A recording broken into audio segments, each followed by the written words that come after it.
Everyone, good morning. আজকে Sunday মানে special খাওয়ার দিন, কিন্তু আজকে তো উপোস যারা যারা করছো তারা খাবে না। আমিও যেরকম উপোস করেছি খাবো না, আর আমার সাথে আমার বড় ছেলেও উপোস করে প্রতি বছর। ছোট ছেলেও আগে করতো, এখন করে না।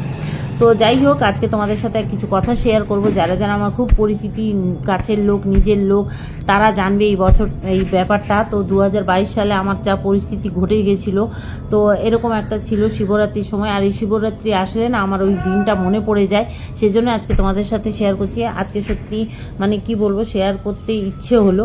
তো 2022 সালে আমার যা পরিস্থিতি ছিল, আমার হাজব্যান্ডের এত শরীর খারাপ ছিল, আইসিইউতে ছিল, মৃত্যুর সাথে লড়াই করছিল। আইসিইউতে কাউকে ঢুকতে দেয় না, কিন্তু ডাক্তাররা বাধ্য হয়ে না আমাকে ঢুকতে দিত আমার বরের সাথে দেখা করতে।